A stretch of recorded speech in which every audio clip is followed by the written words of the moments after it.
Hello and welcome everybody to another edition of Midweek Matters. We are joined, as always, by Charlie White, who we've just spent a bit of time together up at the weekend. We had Nelson Bay. It was great. Drove you and Josh Reynolds up there. Shout out to the Nelson Bay Marlins for having us up there. It was a great evening. Sterlo, yourself. Sterlo's great, isn't he? Sterlo was fantastic. Best on ground. Just an absolute professional. How funny was it? We were in the car and just looked back and Reynolds was asleep. Snoring as well. Yeah, like snoring in a car. And also he talked a big game as well because, I mean, I wasn't drinking, obviously. I was just a responsible driver. But he said he was going to have a couple of beers with you in the car back. And then as soon as we got it, you went and bought some beers, put them in the car, and then as soon as he got in, he went to sleep. Yeah. Which was disappointing. It was disappointing. You just had to basically put up with me mumbling to you. Because initially you started in the back seat as well. You climbed in the back with Josh as if I was some sort of Uber driver, which is fine. I didn't really care. I reckon you were more of a chauffeur. Yeah, more of a high end. But then Josh Reynolds bored you so much that you had to come in the front. Do you know what? I was thinking the next day, I was like, I remember looking back at Josh and seeing him asleep, but then thinking, why was I in the front? Yeah, well, you got bored. So how did I move from the back to the front? I'll tell you how, because you were blind, you don't remember. But we passed the twin servos on the M1, which is the last toilet spot. And as soon as we passed the twin servos, you say you need to do a piss. Oh! And I was like, bro, mate, we have just passed the twin servos. But so then I had to pull over on the highway as you did a piss on the highway. Trucks nearly knocked us over. Could have been the end of Josh Reynolds and myself. The story would have more been about Josh Reynolds dying than myself, but that's fine. And after you did that piss, you jumped in the front seat. Was he asleep? He was asleep. Yeah, he was asleep. So what was I doing in the back? You were just like we were looking at old, you were getting like funny radio things and stuffed up in radio and just playing them. And then, and you're playing like, different maroon things and Luke Boner stuff. And it was great. It was good fun. And then, how annoying was it driving? Oh, mate, it was fine, to be honest. You weren't too bothered? No, I wasn't too bothered. No, it was fine. Like the only part I got annoyed was when we passed the last toilet spot and then you say you need to piss. It's like, mate, we've already been in the car for 2 hours. You surely know that you need to do a piss. We just passed it. It was poor form. Yeah. I'm a bit disappointed that Josh fell asleep. Yeah, I expected more from him. Like I've not really had too much to do with Josh on a social level, and he let himself down, I thought. He talks a big game as well. Yeah.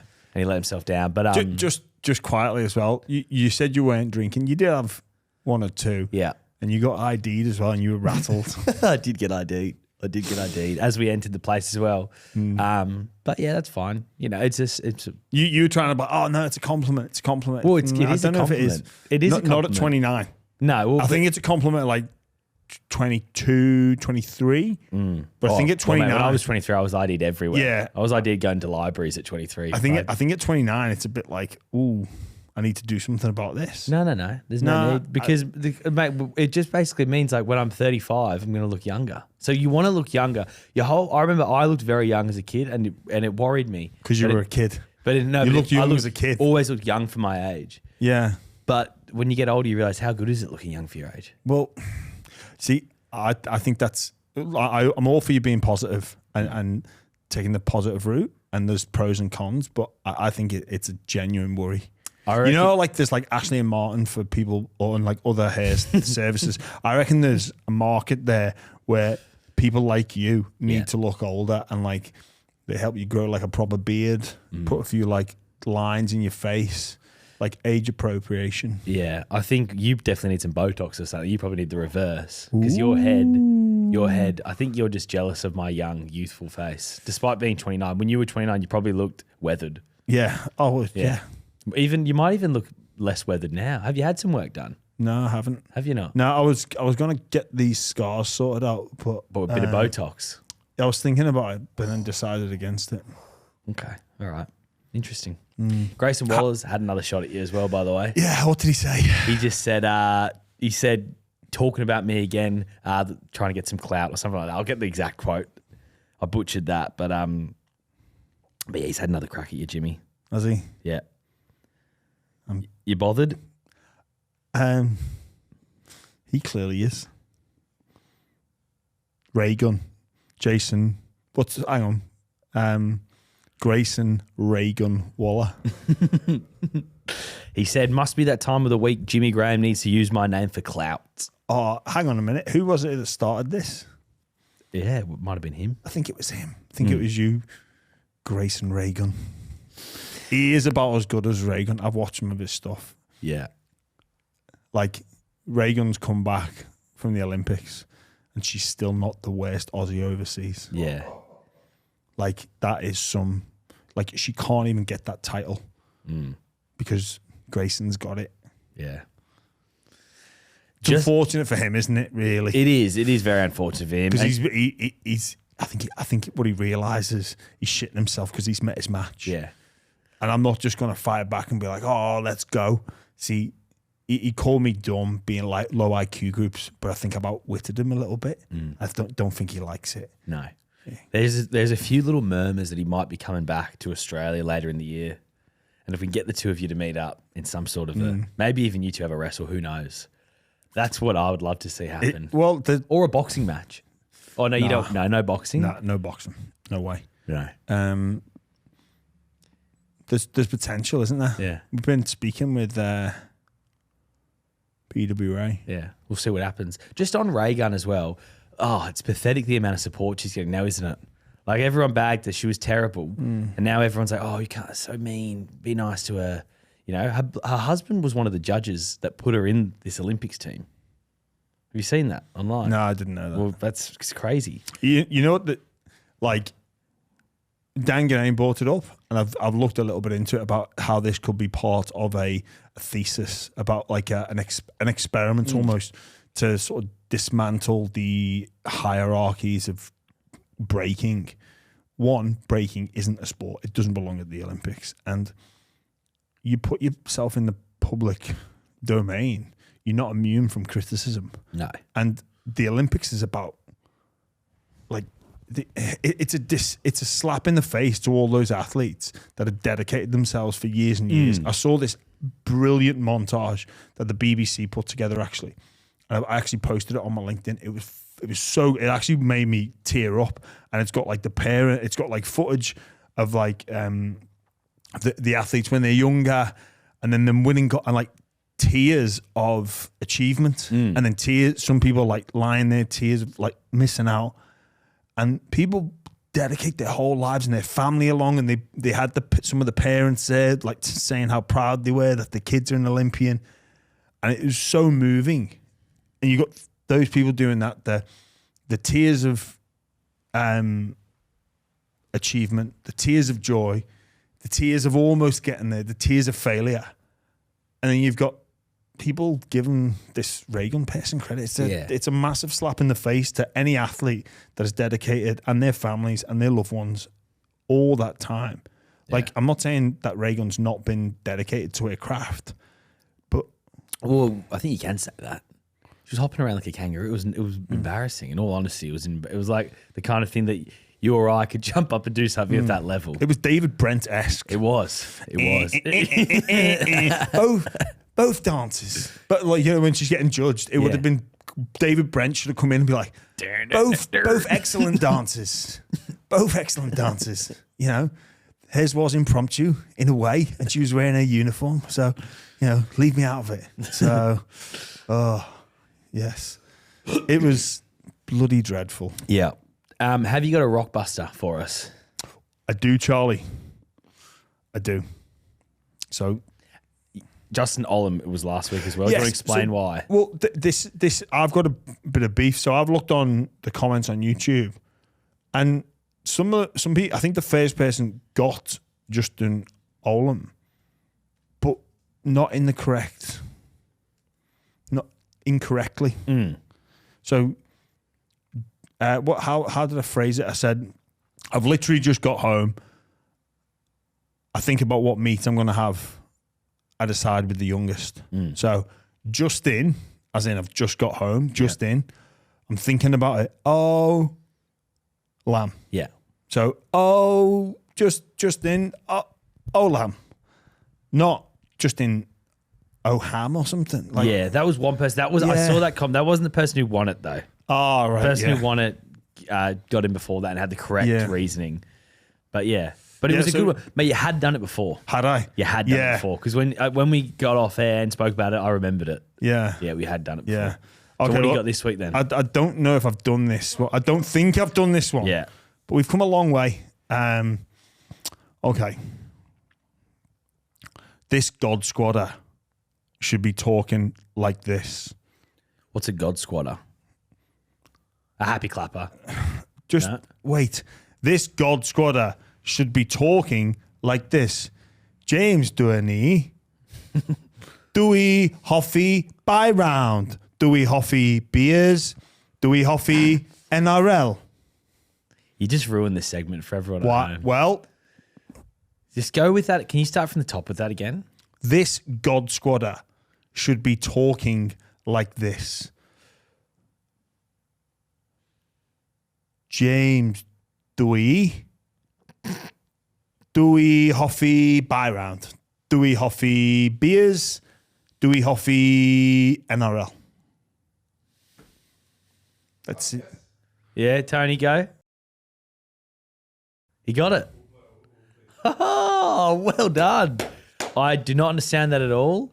Oh, except for I get it. Yeah, well done, Tony. Got himself a t-shirt and a hat. Tony got himself a t-shirt. Yeah, first comment on YouTube. And First then comment on DM, YouTube, first DM. Best of luck. Yeah, best of luck, people. I think I'm looking forward to expanding on the answer Yeah. next week. But yeah, that's the Rockbusters. Yeah, just before we get into the actual footy stuff, I know this has been a long intro. Sorry, everyone, if you just want to hear footy news, but live show coming, and it's very easy to enter, Jimmy. You just jump on our Instagram. The post is pinned to the top, and it's going to be in Sydney Entertainment Quarter, Saturday, September 14, first weekend of finals. It's going to be you, 2 rugby league legends. It's going to be a great day. Yeah, and all thanks to Ladbrokes. They're going to take care of absolutely everything. We've had some fantastic live shows up in Brisbane. Excited to bring it to Sydney. So, Absolutely. And it's, as you say, they take care of everything. That includes drinks, food, some prizes to be won on the day. yes, I'm nervous about where the games are going to be for finals because it's going to maybe determine whether or not I can have a beer with our fans or have to go straight to work. But we'll cross that bridge when we get there. Also, this Sunday, we've had some great guests recently. We were up in Brisbane, recorded, obviously, Christian Wolf, Tommy Flegler, which was amazing, Herbie Farnworth. Big Tino, what a leader. We've got Dr. Scott Goldman coming on this week. No real relevance to NRL, but he was the head of psychology at the Golden State Warriors. We had a 2-hour chat. Absolutely fascinating.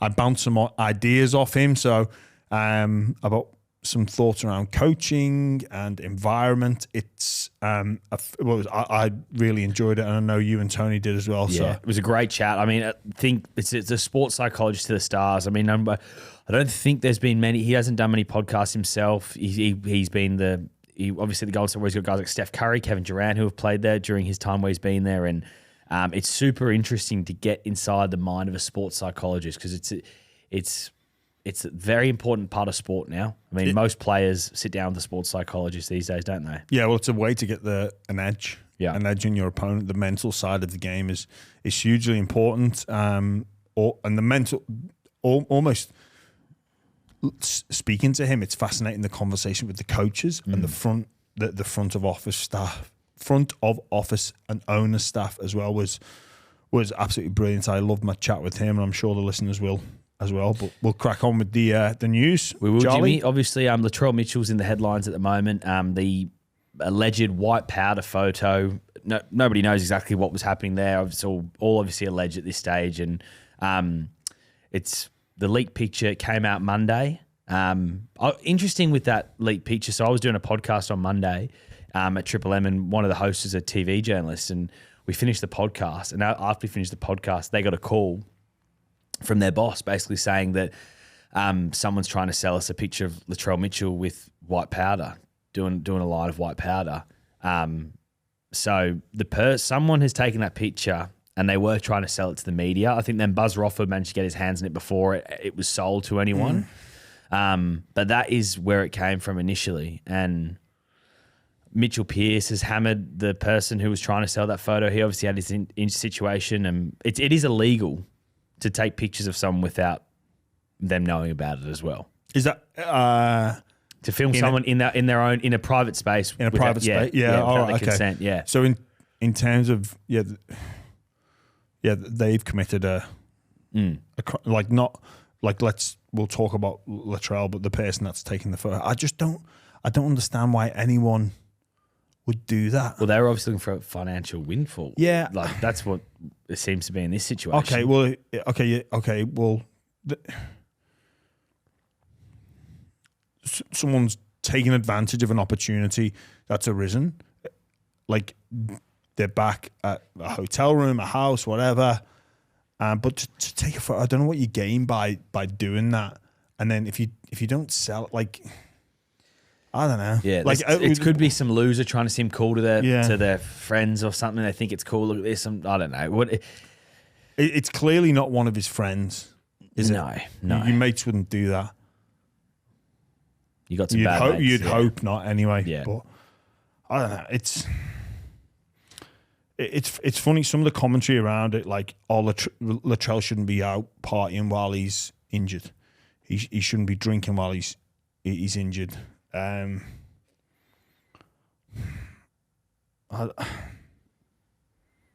Like the players as role models, like that, like it.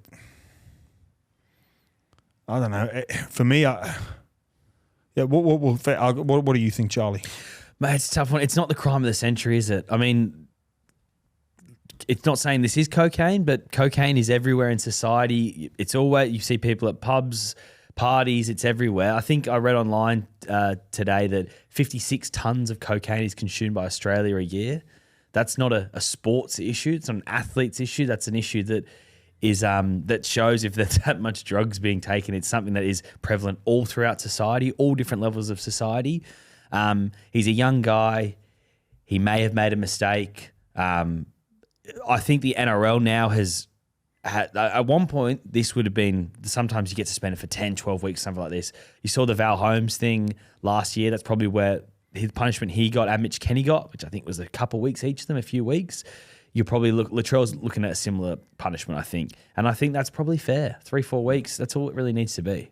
And look, I understand some of the questioning from some people and go, well, if you're an athlete and you're educated about the dangers of drugs and being caught, the nature of these very people, they're attracted to risk, they're attracted to thrill, they're attracted to extremes. And some people just go, well, just do it when you finish. But unfortunately, it doesn't always work like that. And we look at the past when players have been involved in incidences like this or other off-field issues. And it's like, well, why did the NRL player mess up? Because he's an NRL player. It's like the old scorpion and the frog. So the scorpion needs to cross. The river says to the frog, kind of jump on your back, need to get across, and the frog goes, well, I'm not going to take you, mate. You'll bite me. You'll pinch me. You'll bite me. And the scorpion goes, no, I won't, because if I do that, we'll both die. So the frog goes, go ahead, get on me back. Hops on his back, halfway across the river, he pinches him. He goes, what'd you do that for? Now we're both going to die. He goes, because I'm a scorpion. It's within their nature to do that. Yeah. So NRL players, extreme personality types, they're attracted to risk, like I say, and they will do things in extreme things, and it obviously is against the law to do this, but that doesn't cross the mind, like you say. It's across society and at multiple levels, and for me, like I've spoken about this before, Charlie, or at least I think I have, where off-field things can take on a life of its own. And you can lose that element of control, and you can be going, well, I'm a pro athlete. I'm going to do everything to get the win. But then, because you're a person of extremes, like you're pulled. You have a good win, you go for a night out. You lose, you drown your sorrows. It just keeps on going. And obviously, Latrell has had a very difficult year, publicly scrutinised. whether he does something good, something bad. And sometimes that can be your way to escape. It can be a cry for help. It can be self-destruction. I know I've engaged in where I'm like, you know, what am I doing? Like I honestly, I couldn't control it at sometimes. I'd set out and be like, right, I need to get fully focused. But then situations matter. I'd get in a situation and I'd be like, I'll go and then I'll have one. And before you know it, you're out one night. You're like, what have I done? Yeah. So I had to take like Antabuse.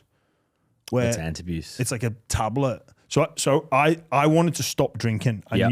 knew I wanted to be stopped, whether the finals were coming up, for example. But I almost like couldn't control it. So on say Monday, Tuesday, Wednesday, Thursday, I'd be going, right, we are dedicated here. We're doing everything recovery wise. Something game had happened. So what Antabuse does is it reacts to alcohol and makes you throw up. So you take a tablet every day. Oh, is that what people with like liver cancer have to stop drinking, or alcoholics have to? Yeah. Right. But yeah, I used to take that to be like, well, no, I'm going to make a decision because this is who I want to be on like a Monday, Tuesday, Wednesday. So make sure I take that tablet. So then when the weekend comes and the situation arises and I felt like I should be rewarded for everything I've just put into this game, but I know that it's not the right thing to do and there'd be beers around and I felt like I couldn't. So for me to control it, I had to be like, I won't have to fucking take this pill to stop it because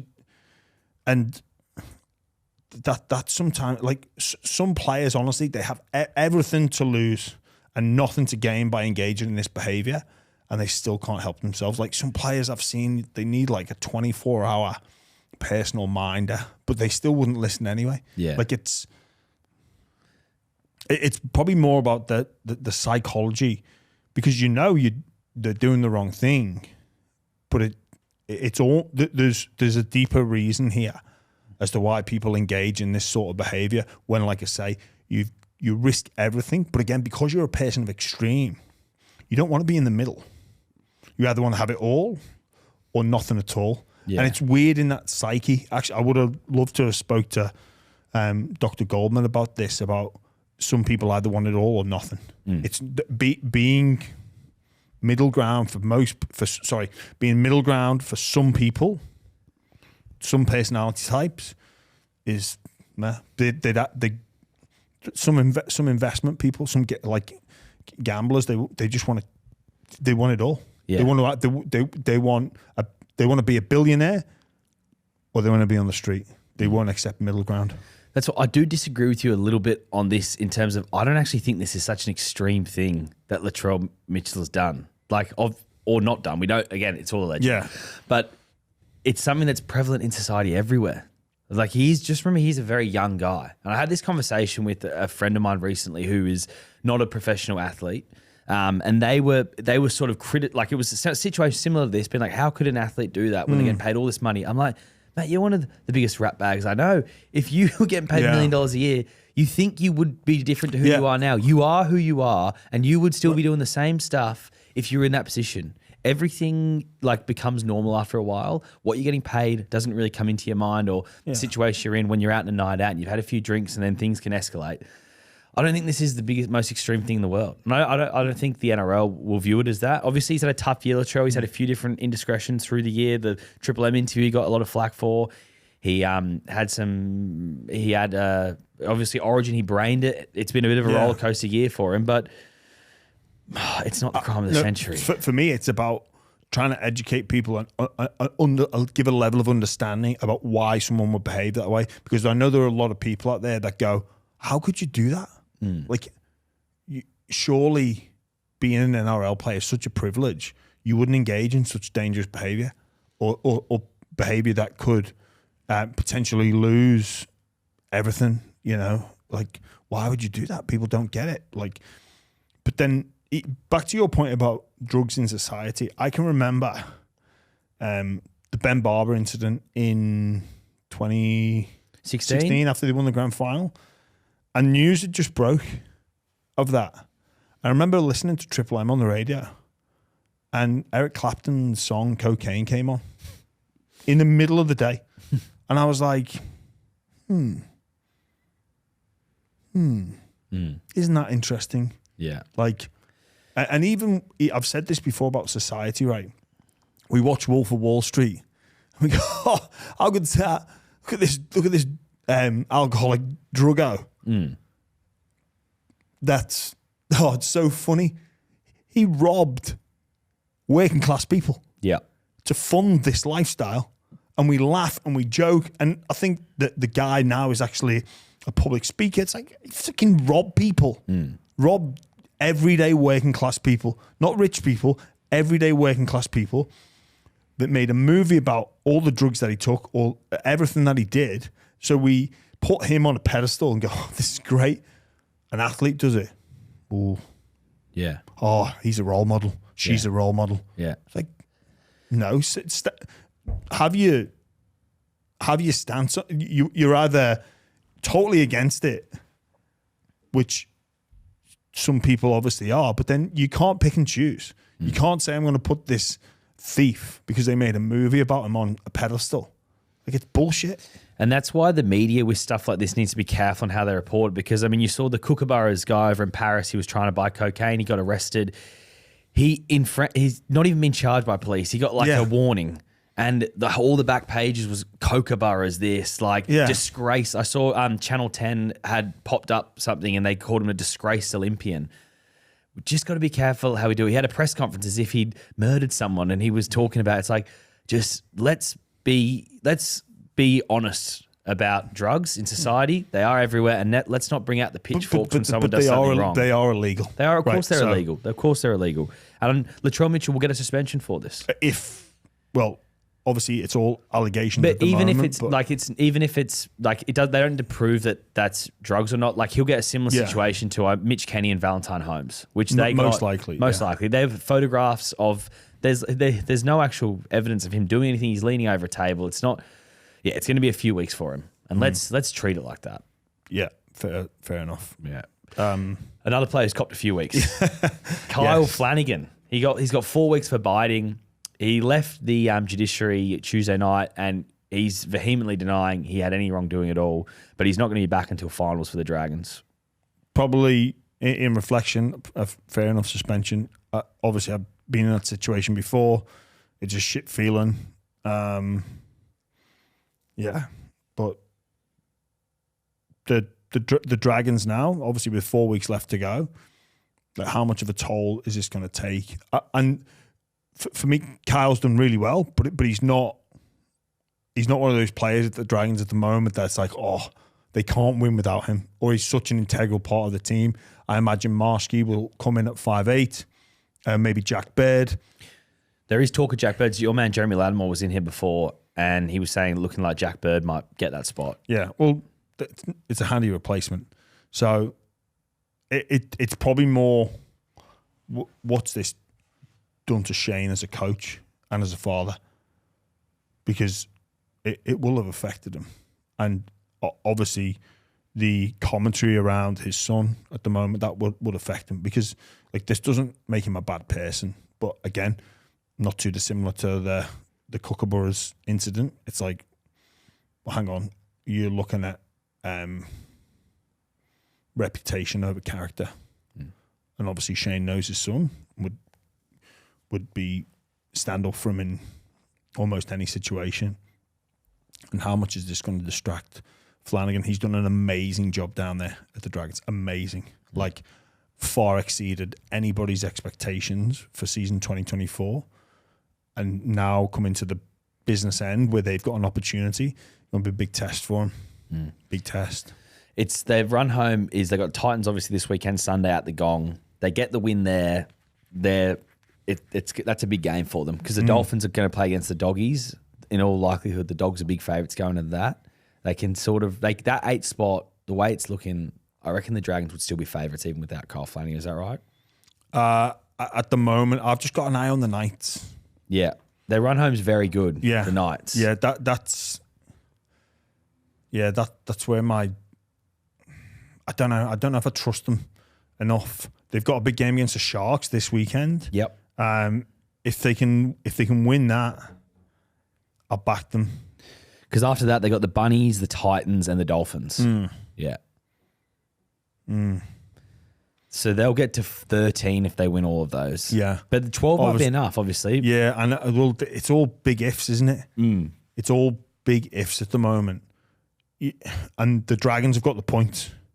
The Dolphins have got the points. So it could come down to for and against. Reece Walsh's broken hand has shaken things up for the Broncos. Is that you pretty much put a line through them now? Brisbane are gone. They're gone. Like, you know what? I'm guilty of it. Everybody in the NRL is guilty of it. We react off one performance. Like, it doesn't happen that way. Like, the Broncos, they had a fantastic win against the Cowboys, and then all of a sudden it's like, oh, they're back in it. It's like, whoa. They were down 18-6. There's plenty of teams don't let them back in. Cowboys are a funny side at the moment. They allowed them back in, but just let's have a look at the season overall and maybe the past month of level of performance. That's not indicated enough to me that the Dragons can have the Broncos can have the bye and then win 3 straight. And even if they do win 3 straight, it doesn't put them necessarily into finals. They're still reliant on other results. Yeah, they are. So we just need to. Whoa. And I know I've just said this about the Knights, but the Knights and their level of fixtures and the fact Kalen Ponga's there and they did it last year. I don't know. But again, I'm guilty of reacting, predicting, but I just think for the Broncos that there's way too much going on there for them to even contemplate finals. The positive for them is they play Parramatta after the bye. So they should beat Parramatta. Then they'll be 10-12. Then they play the Dolphins. And if they beat the Dolphins, they'll go to 11-12. And you'd assume then that they'll have a better record than the Dolphins. So I'm not putting the line through them just yet. Well, they play the Storm in the... Well, hang on, but... Storm will rest everyone. It's round 27. Minor premiership doesn't matter.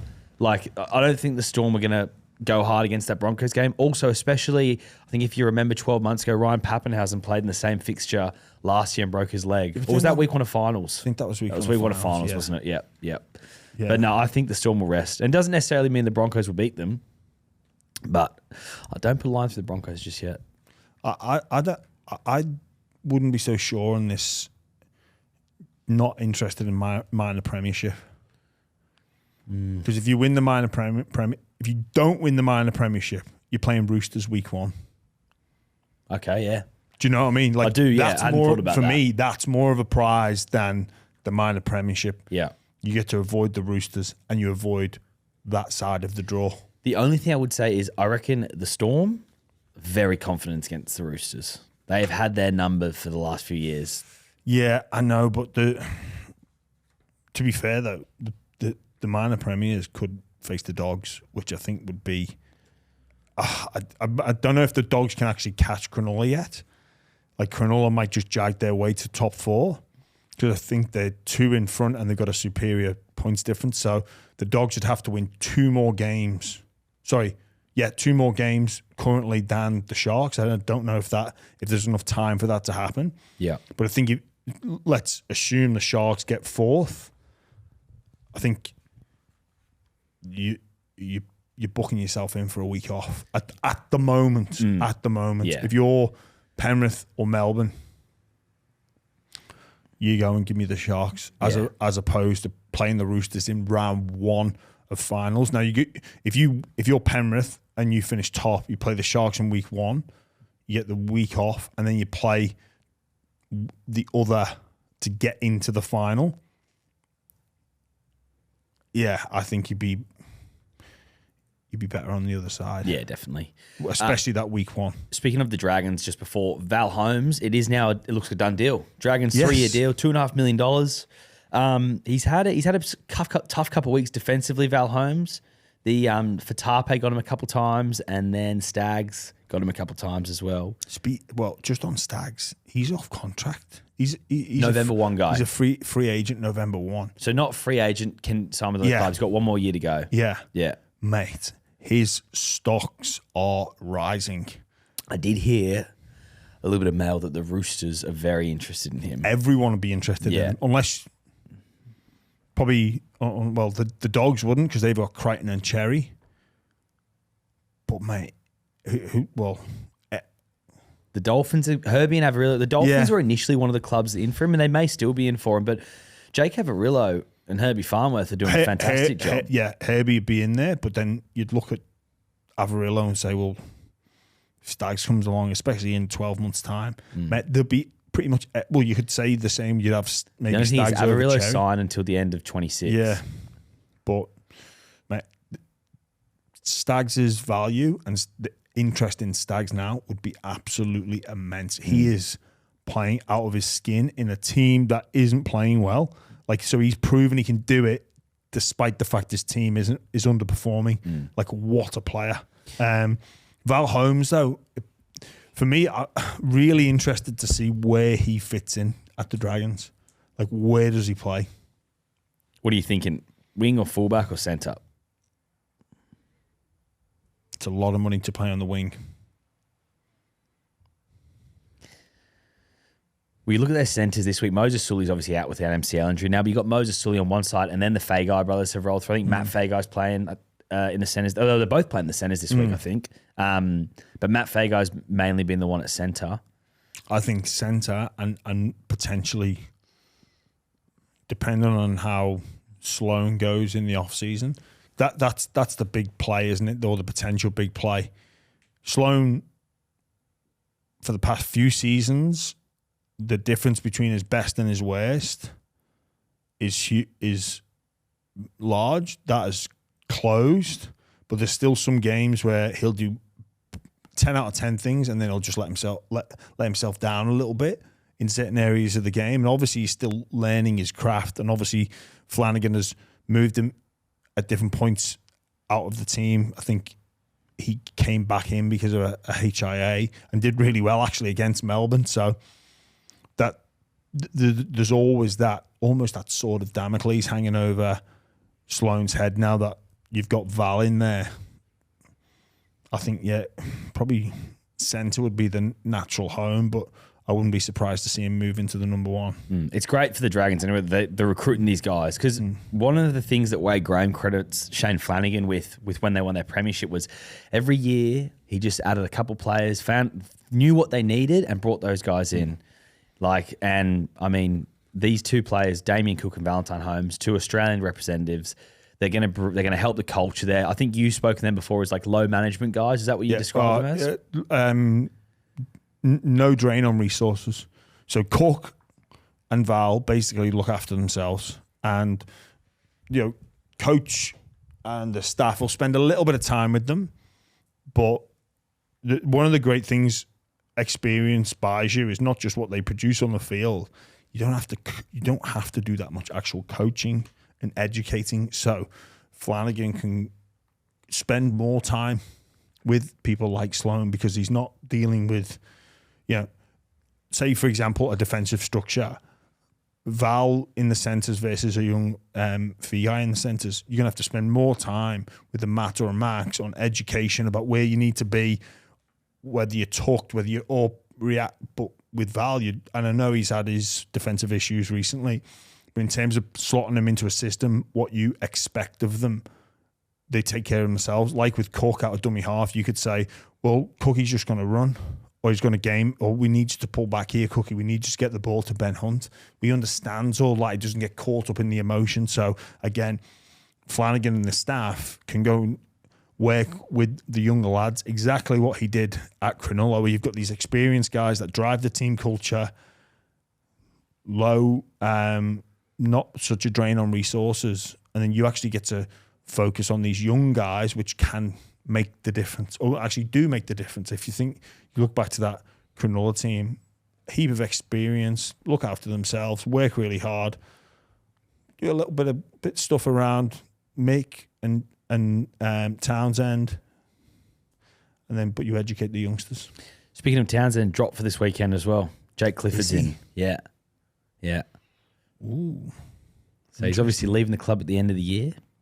Jake Clifford's going to step in. I mean, points haven't been their issue, the Cowboys, but obviously they've seen something and decided to drop Chad. Are you surprised by that? Again, that I like Clifford though. Great boot. Yeah. but again, for me, the Cowboys' issues is defense. I don't know what that changes make. I've not analysed like their game defensively enough to go, oh, there's a clear issue there around Townsend on that edge. But yeah, an interesting one. That I don't know. They need to shake up their defense. Oh, sorry, not shake it up, sort it out. Big game from against the Raiders. We'll preview the round very, very shortly. But just before we do, Jimmy, the Western Bears pretty much rubber stamp now for 2027. I feel like we've seen 1,000 articles of like expansion rubber stamp this year. But the plan is Perth 2027 and then a PNG team it's looking like in 2028. It's great news. Yep. Like, love the fact that we are branching out as a sport and as a game. It's important for our growth. It's the Dolphins have proved that expansion, when done properly, can work. And I honestly think the Dolphins are a big reason as to why the competition has been so close this year. Now, I know it's close every year, but the Dolphins been a fantastic addition. Yeah. We haven't given Peter O'Sullivan and Wayne Bennett enough credit because I think people forget how short the turnaround time was as them for them to put their roster together. At least now, if the Western Bears get this much notice, they should be able to put together a good team. Yeah, well, obviously the Dolphins were looking for that big fish, weren't they? Yeah. They went on a big hunt for 4 or 5 different players. Cam Munster, Brandon Smith. I think maybe even Ponga was spoken about as well. Like, they wanted a big marquee fish that was going to help bring players along. But it was a really smart move. They went after experience, especially in the forwards. They went young halves with they obviously scouted Qatar as like a future star of the game, and he's certainly shown what he's about with the best yet to come. And then obviously they got their coach spot on as well. Like, probably the Dolphins' smartest signing was Wayne Bennett. Yeah. And the talk was that they wanted Wayne Bennett to coach this side, or P. Volandis has said that in the past. He did a 3-year deal with the Bunnies, so that wouldn't make things work out. But with Wayne, if he wanted to get out of the Bunnies, I'm sure he would end up there. But I wonder who will coach them. Well, I don't know. Brad Arthur's been spoken about as well. He's over there in Leeds at the moment. But again, for them to be successful, they probably need a big dog coach. Yeah. And I just want so for me, when I look at new teams coming into the competition, like, what's the priority? Like, is it pathways? Is it memberships? Is it success? For it to be, I mean, like on-field success, to be a worthwhile endeavour. So you look at the Melbourne Storm, right? When Melbourne came into the competition, they almost had to be successful on the field to be a worthwhile endeavour because they're down there in AFL territory. So one of the big drivers for that is like, well, if we're going to put this team in Melbourne, it's got to be successful. Like, it's got to win. Where, say, if you put a team in PNG, one of the like parameters of is this a worthwhile endeavour? One of the boxes, it's not necessarily on-field success. Now that would be sought after, but it's not the priority for them to remain in the competition. Where if imagine if Melbourne were rubbish, like or struggled for years, like if that's a slow burn, I reckon they're gone. They're dead. Do you know what I'm saying? Mate, like, 100%, I do. So with like the PNG, I reckon they're going to sell it probably every game anyway, regardless. The fans are that mad over there. It's just going to be it's going to be a really long term project. The Dolphins, again, they were already established. They were probably a little bit middle ground where, you know, the expectation was really low, but it was a real feel-good thing about another team in Queensland. We get the derbies. Yeah. And we underestimated how much hatred there is for the Broncos within Brisbane as well. So there were a large chunk of league fans that felt no passion for the Broncos at all. So going to Perth, we're going to hope for a pathway system to produce more athletes that play our game. But I think over there, the appetite will be, if you're the fan, I want to see them compete and be successful. Like, so I think it's a great move to give them longer. And I reckon the conversation will come up about whether or not they get extra salary cap space because that was muted for the Dolphins. It didn't happen. Those conversations will happen again with Perth. I don't think they'll need that given how long the time frame is. You speak about Perth and needs to win. Perth do love a winner. You think the Perth Scorchers are always very successful in the BBL and they pull a big crowd, and the Perth Wildcats are always very successful in the NBL and they pull really good crowds as well. Like, even, mate, there was a West Coast game on the exact same time that the Dolphins and the Roosters were playing over in Perth. AFL now does a rolling schedule, so they scheduled that game intentionally at that time to clash with the NRL. Yeah. And it was a sellout regardless for the NRL. So there is a group, there is obviously rugby league fans there in Perth, and I hope it's successful. I did go and have a little look. I put together a 1 to 17. It might be a bit boring to run through all of that, but there are some players that I think they will target. Jerome Hughes is off contract end of 2026. They'll have him top of their list. At that point, wow. At that point, Craig Bellamy may retire as well. So Jerome Hughes, he might not feel as loyal to them. Harry Grant's another one, off contract in 2026. Then you got Keanu Kinney as like a younger player who could be a star in a few years' time.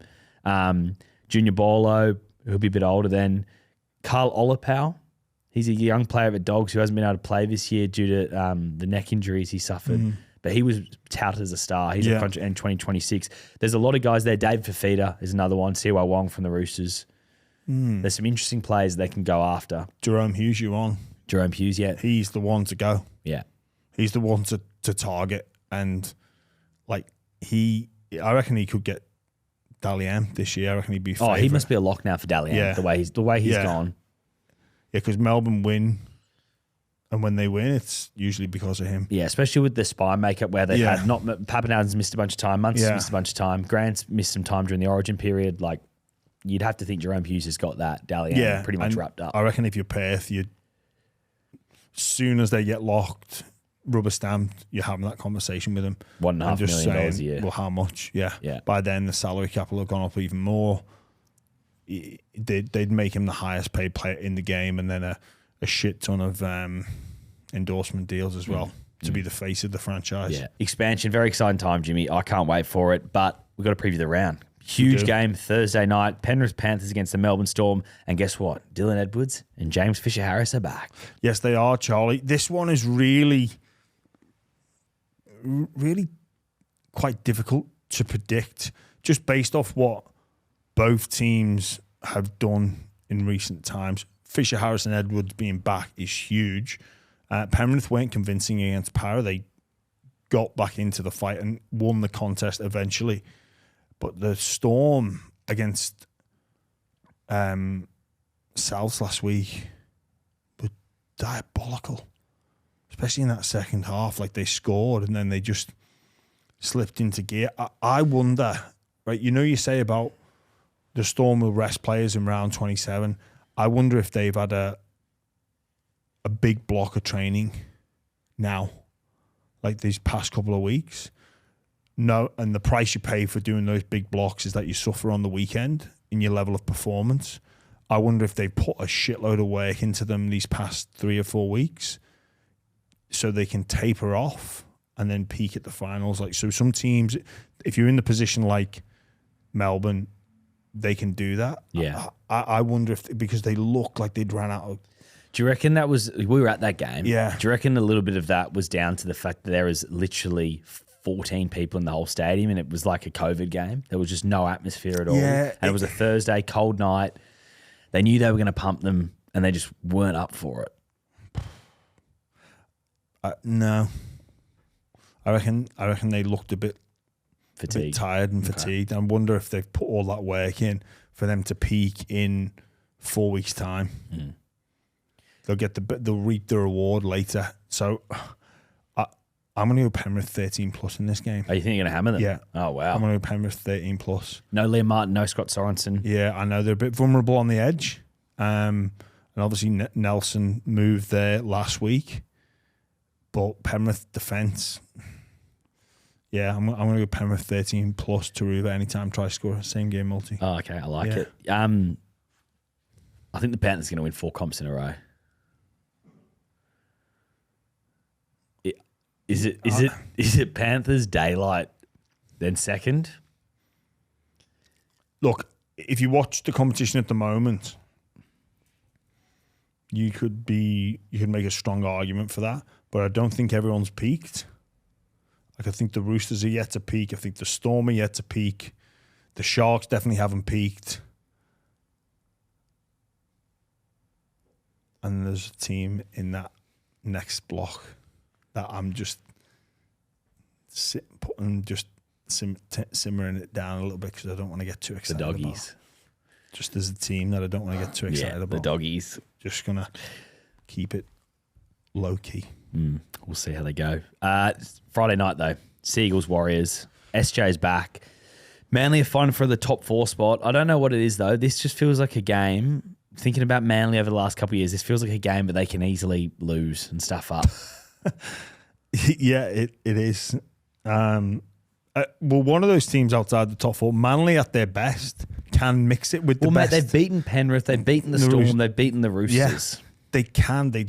Again, you wonder what's going on there about consistency, about work put into the players to peak at the right time. But they really, when they've looked at it, they should be banging on the door of the top 4. But I just don't know if that's realistic now, just with where Cronulla are at. And obviously they do play Cronulla last round of the season. 2 o'clock Sunday, so that's in their favour. So there's one they can get back there. Yeah, you're right there, Charlie. But they're still 3 points. They're still 3 points behind them. So they'd need Cronulla to lose 2 games to jump them. That wouldn't shock me though. In the next 4, and the Sharks need to play the Knights at home, the Dragons away, the Warriors at home, and then Manly. So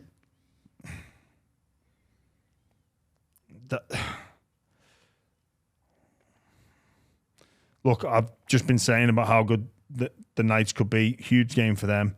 I don't know. You wouldn't take the Sharks to lose 2 of their last 4. Not from that draw, but I don't know. I really just don't trust the Sharks at all. Yeah, I know what you mean. But on this game, Manly should. The Warriors are just done. I reckon we'll really see them fade away now. See, but that's when the Warriors win. Yeah, I know. No, Manly all day. Okay. Then the next game, Friday night, Roosters, Eels. Roosters big favourites. Parramatta Eels, though, they had that game against Penrith. That would have made sure they didn't get the spoon, but they've kept the door open a little bit for the Tigers. Yeah, they have. That was devastating. It's been a big 2 weeks for Para. They got that win over there in New Zealand, and then coming so close. But I think we're going to start to see the Roosters really dial in now. Hard to see anything but a Roosters dominant performance, and maybe a bit of a signal to a couple of the Para players about, let's have a look at what you could win in a few years. Just on the Parramatta situation, Mitchell Moses, there's been a lot of talk about him maybe wanting out of the Eels. I don't think that's correct. From my understanding is that he's very happy at Parramatta, and he's contract for the next 2 years anyway. He doesn't have a player option until end of 26. So Parramatta fans don't need to worry about Mitchell Moses. He's going to be there. He's excited for Jason Riles to come, and he's not going anywhere. So it's not that big a story. No, fair enough. But funny things have happened, Charlie. Of course, but he's contract for 2 years. It's not an issue. Yeah. He's got 2 more years in his deal and a player option for 27. That's years away. Baby, that was years ago. It's ages and ages away. There's no way that I don't think Mitchell Moses wants out. I think he's excited to get Jason Riles, and then he's excited to see how that goes. Fair enough. And I wouldn't be surprised if Mitchell Moses comes out soon and says that as well. He probably needs to. Yeah. Doesn't he? That's the move, isn't it? To stop the chat, just get on the front foot. Yeah, and I think that could happen very soon. Saturday afternoon, the Bulldogs are taking on the Dolphins. And James Graham, you're going to Bundaberg. And for anyone who is in Bundaberg, I believe you and Josh Reynolds are doing an uncensored sportsman's lunch. Yes, we are. Or sports dinner. Sports dinner. Evening event. Yeah. So it's a no phones allowed. No phones allowed. So yeah, we'll put some shit on each other. I'll tell you what, it will be good. I obviously got the pleasure of doing a censored one with you and Josh Reynolds on Saturday night. And you two, you're sort of a little comedy duo, aren't you? Yeah, we two of you. Yeah, we like to get a after lot of chemistry. Yeah, good chemistry. Yeah, there was a great moment when Josh Reynolds come back from the bathroom and you announced to the whole room that he was doing a shit as well. Yeah, that was funny. That was great. Yeah. Led to another story from Josh Reynolds, which we won't share here, but involves you. But we don't need to share that here because you asked me not to. But Bundaberg, it's where it all unravelled for you last year as well, wasn't it, Bundaberg? Well, just hold on. So yeah, did I overindulge in Bundaberg? Absolutely. Yeah. But then I had radio the next day with Triple M, and I called it from Bundaberg. Yeah. So first off, we come on air, and I've cleared my throat, forgot to press the cough button. And then that's not true as well. Everyone said, "Hey, and welcome to you, James Graham." And then you said, "Hey, how are ya?" And then I forgot to press the mute button on the mic. And when someone came in and asked if we wanted anything, I said, "No, I'm all good, mate." that went through the airwaves. Yeah, there was that. Your equipment didn't work in Bundaberg conveniently at the game. The equipment at the sideline was kaput. So, look. Did I give it a nudge? Yes. Was I slightly hungover? Yes. But I was fit to wear. Because you said, why didn't you call in sick? I was like, because because I wasn't sick. But you certainly weren't fit to perform. I did perform. How dare you quit? You weren't at your best. Was a silent James Graham is a pointless James Graham. Was I at my peak? Absolutely not. Did I provide entertainment? I'd like to think so. Yeah. And am I right? A little birdie tells me you're actually flying out of Bundaberg on the Saturday to avoid the same issues as last year. Is that correct? Not prime. That's not the primary reason. Yeah. It's a nice bonus, but no. We're flying out of there on the Saturday because the Bulldogs are. Yeah, all right. And on a private jet as well. Yeah, there's a spot on the not a private jet, not a private. Yes, it is. It's a charter. It's a chartered flight, but it's not a private jet. Oh, private Jimmy. It's not my private jet. Yeah, the kid from Maggle. The Bulldogs have organised because obviously then you don't have to go to Brisbane. Yeah. So I think Bundaberg Council would probably pay for it. That's not what I heard. What have you heard? I heard they put it round. You were happy to pay $3,000. You chucked in $3,000 for a 1 hour flight. Not at all. What? Just pay the Bulldogs to jump on their flight? Yeah. No. I got offered a ticket. I was like, yes, please. Are you tipping the doggies? I am. I reckon this could be a difficult test for the Dogs, though, with the Dolphins and their desperation. And obviously some travel involved for both teams. But I think we're going to see a desperate Dolphins, and they will be flying high after the way they won that game last week. That was amazing. Probably not at their best, but they still got the win. And then it's like, well, come on, lads. I know what it's like in that situation. It's like, come on, lads. Like we're actually doing all right, yeah. And they'll fancy it against the Dogs. Looking forward to the battle between the four centres in Crichton, Cherry, Avarillo, and Herbie. Fascinating battle. Are you worried they're peaking too early to all the Doggies or not? No, not at all. Yeah, not at all. They're not that type of team. Okay, it's not that. When you look at the makeup of their roster, they're not a type of team. They're about consistency. Well, consistency and improvement each and every week, which I think we're starting to see. The only reason I would be worried is it seems like Serrato expects a lot from the players, and it's so detail driven and it seems so intense. Can that burn out players, especially a lot of guys who haven't been in this position before? You are right to say that, Charlie. My argument to be for that against that would be if you were going to see that, you would have seen it when they went to Townsville, lost, came back, flew up to Brisbane, and because I had reservations, I thought, oh shit, this could be could catch up with them. Yeah. Because they're clocking up some miles at the moment. Townsville, Brisbane, and then they came back to Sydney, then back to Brisbane. Then they had the game in Sydney. Now they're going to Bundaberg. It just doesn't seem to affect them. Okay. And they've had high emotional games as well. Yeah. Like game at Belmore, game at Cogra sold out.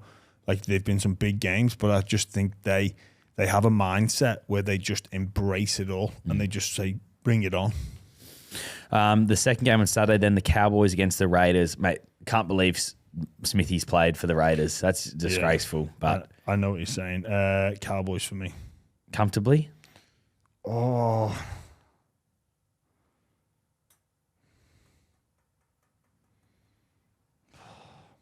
They should do. But Ricky's Raiders will scrap for everything. Big turnaround in temperatures. The Cowboys dusted them at Canberra recently as well. 4-point game for the Cowboys where they got the bye after. Yeah. No, Cowboys. Okay. Then the last game Saturday, not a heap to say about this one. The Tigers against the Bunnies. I really, really want the Tigers to win to set up the Wooden Spoon Cup final round of the season. And this is the one, isn't it? Yeah, this is their only chance, probably. This is the one. Yeah. Yeah. I could see. I can see the upset, but I'm not going to tip it. I'll tip the Tigers. You're going to tip Tigers? Yeah, because they'll be a bit rattled by the week they've had. Nah, I'm going to go Bunnies. Okay. Then Sunday, Dragons-Titans. We spoke a fair bit about the Dragons already, but it's a big game for them. The Titans, their season was on the line. They got pumped by the Sharks. It was awful, awful game for them. I think they'll bounce back, though. I don't think this will be an easy game for the Dragons.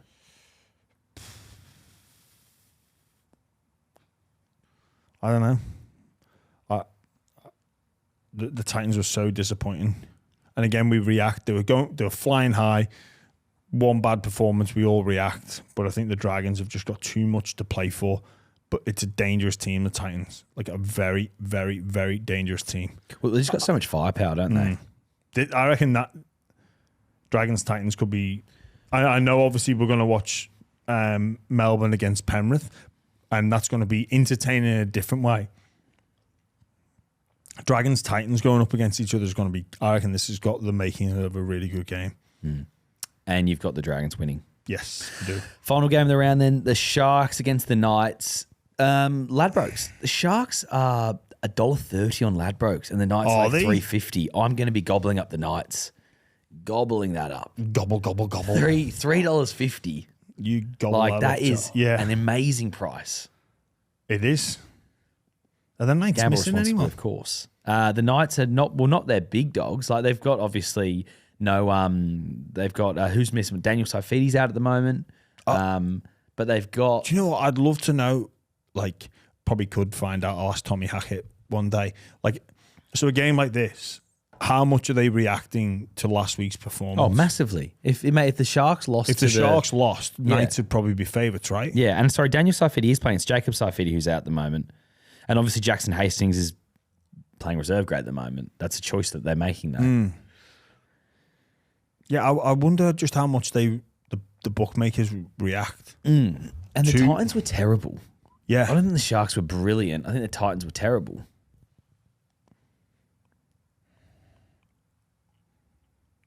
I want to go Knights for the upset. Yeah. They got so much to play for as well. Is Trindle back? Trindle is not back. No, Atkinson and Brayley in the halves, and then you've got McInnes at 9. Trindle's in jersey number 20, though, so he could come back in. And another player who's in jersey number 21, Ronaldo Mulatalo. So he might come back in. I don't think that matters a heap. No, they did the same last week. They put Brayley in the 7. He played dummy half anyway. Yeah. Couldn't really quite properly figure out what...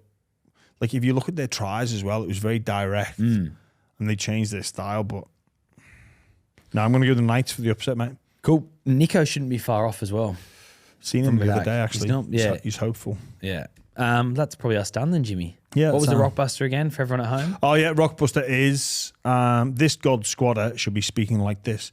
James Dewey, Dewey Hoffy buy round, Dewey Hoffy beers, Dewey Hoffy NRL. And Anthony DeFederico got that one spot on. Yeah, so bravo to him. He takes the T-shirt. Cap. And the cap. Yeah, but they are available. First YouTube comment, first into DM. Sweet. Sounds good. Charlie, just by the way, your attire is... forgot to mention it off the top. Yeah. Taking the piss. What I will say is you continue to not pay the heating bill here. It continues to be an icebox in here, and I've had to wear a coat from Uniqlo. That's a coat. Or a jacket. I don't know what you call it. A jacket, just a furry jacket for those listening. It's a fleece. Yeah, you don't need if you own a fleece and you live in Sydney, give yourself a slap. Mate, my apartment's so cold. You don't wear a bounce round in a fleece though. Mate, it is cold. This is like could have it unzipped if I was warm. Not a single bit of sweat on me. It's a statement. You're trying to make a statement. You're trying to stand out. You're trying to be, like look at me, I'm so snazzy. Oh, I've got a snazzy cardigan. Look at me, I'm cool. Like with your denim wash jeans. Yeah, mate. It's just a relaxed attire, and it's cold here. I've had it. Guess what? my apartment's fucked at the moment. It's like a construction site, and they've this guy, like, it's been crazy for ages. Bit of a boring story. Don't know why I've started telling this, but the neighbor came to me and he was like, mate, can I come into your apartment possibly to just check a wall alignment? There's some guys doing some renos. And I'm like, yeah, no worries, mate. And he's like, also, I'm going to be knocking down a wall, so it might be a bit noisy. And I was like, fucking brilliant. So he then started drilling his wall down at 7 a.m. this morning. Did he? Yeah. It's a great Don't story. know why I told that story. I sort of forgot we were doing a podcast for a second. So I don't care what. Hey, did you hear about Charlie? Oh, never guess what, right? He's in his apartment. Right, neighbour knocks on. Goes, oh, hey, do you mind if I just knock this wall down? Great story. Absolutely crazy. Great story. All right, that's probably our standard. All right, cheers, Charlie. Thanks, mate.